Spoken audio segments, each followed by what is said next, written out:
मैं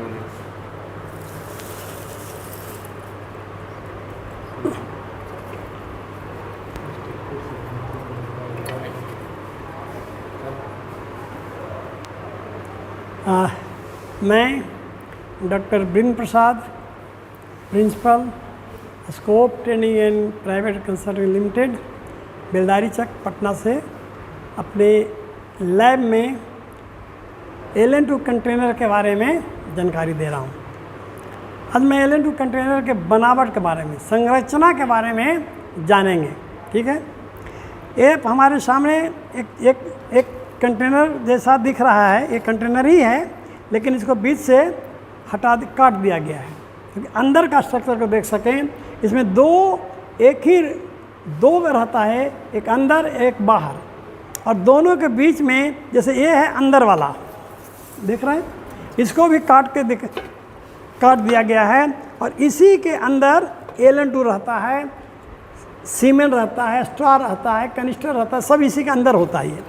और ये यहाँ पर रहेगा और इसके चारों तरफ से कुचालक, जिसमें कि बाहर से रोशनी, धूप या गर्म हवा इस तरह का नहीं प्रवेश करे, ये एक कुचालक मटेरियल, सुपर इंसुलेशन, ये मटेरियल कुचालक है और इसी से ये ढका रहता है अंदर पूरा चारों तरफ से। और ये है बाहर का कंटेनर, ये BH3 है। इस हिसाब से एक कंटेनर का 2 दीवार हो गया, एक अंदर एक बाहर, और दोनों के बीच में सुपर इंसुलेशन मतलब बैड कंडक्टर ये रखा रहता है ताकि बाहर से तापक्रम, रोशनी, हवा अंदर तक नहीं जाए। टेम्परेचर को रोकने का उद्देश्य ये है कि हमारा LN2 का इवोपरेशन कम से कम हो, है ना। अब इस तरह से हम लोगों को LN2 का अंदर और बाहर का स्ट्रक्चर समझ गए। अब देखिए एक बड़ा आपको कंटेनर यहाँ देखें, ये है BA20, है ना। BA20 में इसको हम खोलते हैं, ढक्कन आपके सामने इधर हटा रहे हैं, ये ढक्कन हटा। इसमें देखेंगे 6 कनिस्टर होता है, 1 2 3 4 5 6, मतलब हम 6 तरह का अलग अलग सीमेंट डोजल कैरी रख सकते हैं। ठीक है, अब है कि हमको 6 कनिस्टर इसमें भी होता है, छोटे वाला 3 कंटेनर 3 लीटर वाले में भी, इसमें भी हमको ले जाना होगा। तो 6 तरह का सीमेंट डोजेज, मान लीजिए आपको ले जाना है फ्रीजियन का, जर्सी का, शाहीवाल का, गिर का, जर्सी क्रॉस, फ्रीजियन क्रॉस, जैसा भी चाहें ये सीमेंट डोजेज इसमें कैरी कर सकते हैं, जो कि आपके मोटरसाइकिल में पीछे ये रख करके आप जहाँ जाएंगे डोर स्टेप पर ये करने, वहाँ इसको कैरी करने का है। और इस तरह से अब आया BA20, सेम स्ट्रक्चर BA20 का भी है। ये बाहर का दीवार है, एक अंदर भी दीवार होता है, और अंदर में ही सारा कनिस्टर LN2 अंदर के दीवार में रहता है, और बीच में कुचालक इसमें भी है, सुपर इंसुलेशन, ताकि बाहर का टेम्परेचर अंदर LN2 तक नहीं जाए, ताकि इवोपरेशन हमारा कम से कम हो। अब देखिए ये BA20 का क्या है, एक दिन में अगर गुड कंडीशन में है तब, सही हालात में है तब 250 ml LN2 तरल नाइट्रोजन का इवोपरेशन हो जाता है। अब मान लो तब एक महीने में कितना हो जाएगा, 750 लीटर। इसमें 20 लीटर है BA20, 20 लीटर LN2, 750 लीटर एक महीने में इवोपरेट कर गया, बाष्पीकरण हो गया, तो बचा कितना, 12.5 लीटर। तो 12.5 लीटर का मतलब ये है कि कम से कम उसमें 6 इंच, ये देखिए एक डीप स्टिक कहते हैं, ठीक है, इसमें इधर इंच है, तो डीप स्टिक से इसको अंदर नापते हैं कि इसमें कितना LN2 है, इसे निकालेंगे बाहर। अभी तो इसमें LN2 नहीं है, लेकिन विधि यही है, तो यहाँ पर एक उजला सा लाइन बन जाता है। तो 6 इंच से कम नहीं होना चाहिए, कम से कम 6 इंच तक जरूर LN2 होगा, ताकि स्ट्रा जो है उसमें LN2 में डूबा रहे। और 6 इंच से कम होगा तो स्ट्रा LN2 में नहीं डूब पाएगा सही ढंग से, तो ऊपर का स्ट्रा में जो सीमेंट है, जो उसमें शुक्राणु है, उसका वो खराब होना शुरू होगा। तो ये हम ध्यान रखेंगे कि 6 इंच कम से कम इसमें होना ही चाहिए LN2 का, ताकि हमारा रखा हुआ जो स्ट्रा है जिसमें कि शुक्राणु सीमेंट वो खराब ना हो। ठीक है, अब इसके लिए और थोड़ा सावधानी बरत सकते हैं कि इससे बड़ा कंटेनर ले लिए 35 लीटर का। ठीक है, तो 35 लीटर का ले लेंगे, अरे लेकिन रिफिलिंग टाइम हम 30 दिन का ही बनाएंगे, ताकि अगर संघ से या जहाँ से सप्लायर आता है तो मान लीजिए एक दिन 2 दिन किसी तरह गाड़ी में गड़बड़ी हो गई, 30 दिन के अलावा 32 दिन लग गया तो भी आपका 6 इंच से नीचे नहीं जाएगा और आपका सुरक्षित रहेगा स्ट्रॉ। ठीक है, तो ये है।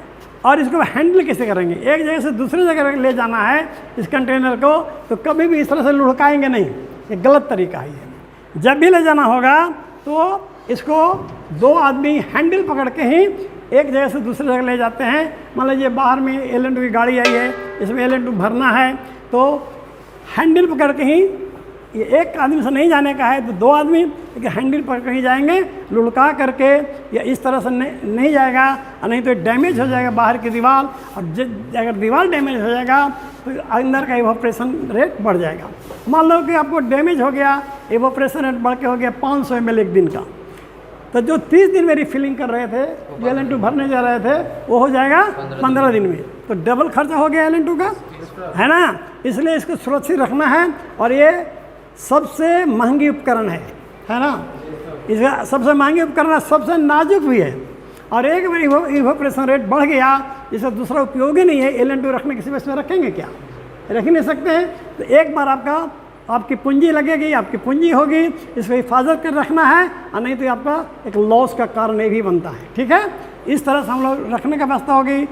इसको रखने के लिए एक और है कि आप लकड़ी का बॉक्स बना लीजिए, उस बॉक्स के अंदर इसको रख दीजिए पूरा कंटेनर को, तो बाहर से फिर भी नहीं जाएगा धूप, और सुरक्षित भी रहेगा, इसमें स्क्रैच भी नहीं लगेगा। ठीक है, तो स्क्रैच से बचाने के लिए एक रिंग जैसा आता है रबड़ का, वो बाहर से लगा रहता है, वो रिंग, हाँ वो देखिए इसमें है, ऊपर डालो, इसमें देखिए ये है ना, इससे क्या होगा, ये टकराएगा भी तो इसमें स्क्रैच नहीं आएगा। ठीक है, सुरक्षित रहेगा। इस तरह से करके सुरक्षा करते हैं। इसका कवर भी आता है, हर एक कंटेनर का कवर में रखिए, लकड़ी के बॉक्स में रखिए, क्योंकि लकड़ी भी कुचालक होता है। और अगर नहीं है कवर तो सूती कपड़ा, पतला सूती कपड़ा से इसको ढक दीजिए। ये इसमें एक और दिखाना चाहता हूँ, ये है सेफ्टी वाल्व, जहाँ पर वैक्यूम करके जो कुचालक डाला गया है ना, सुपर इंसुलेशन किया गया है, अरे ये टूट जाएगा तो वो वैक्यूम समाप्त हो जाएगा, तो फिर आपका कंटेनर ही बर्बाद हो जाएगा।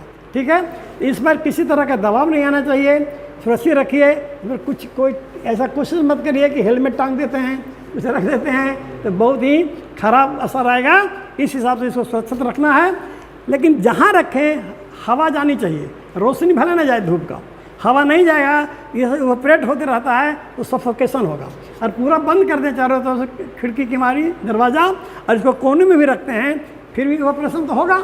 अगर हम कुछ दिन के बाद खोलने जाते हैं तो सफोकेशन हो सकता है, लेकिन इसमें वो खिड़की वगैरह खुली होनी चाहिए, और एक कॉर्नर में रखेंगे ही, लेकिन हवादार जगह होगी।